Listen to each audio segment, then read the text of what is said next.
સફેદ વાઘનો વંશ સફેદ વાઘ એ કોઈ અલગ પ્રજાતિ નથી, પરંતુ રોયલ બંગાળ ટાઈગરમાં જોવા મળતી એક જીનેટિક વિવિધતા છે.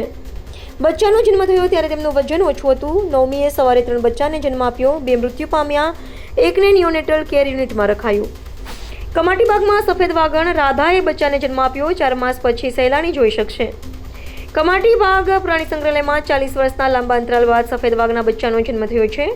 ડિસેમ્બર 2025માં રાજકોટથી લાવવામાં આવેલી સફેદ વાઘની જોડી પૈકી માતા રાધાએ 9 એપ્રિલે વહેલી સવારે 3 બચ્ચાને જન્મ આપ્યો હતો, જેમના પિતાનું નામ વલ્લભ છે. છેલ્લે 1980ના દયકામાં અહીં સફેદ વાઘ જોવા મળ્યા હતા.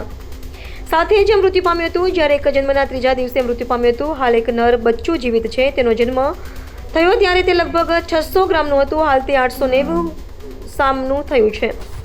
રાધા પ્રથમ વખત માતા બની હોવાથી તેણે બચ્ચાને સ્તનપાન કરાવ્યું ન હતું. આથી વન્યજીવ પ્રોટોકોલ મુજબ 24 કલાક બાદ વેટરનરી ડોક્ટરે બચ્ચાને હેન્ડ રેરિંગ હેઠળ લીધું હતું.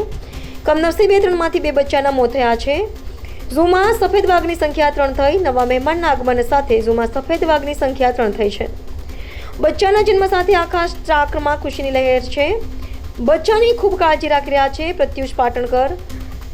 હાલ જીવિત બચ્ચું ખાસ નિયોનેટલ કેર યુનિટમાં તબીબોની સઘન દેખરેખ અને સીસીટીવી મોનિટરિંગ હેઠળ છે. સંક્રમણથી બચાવવા તેને ક્વોરન્ટાઇન રખાયું છે. હાલ માતા અને બચ્ચું બંને સ્વસ્થ છે.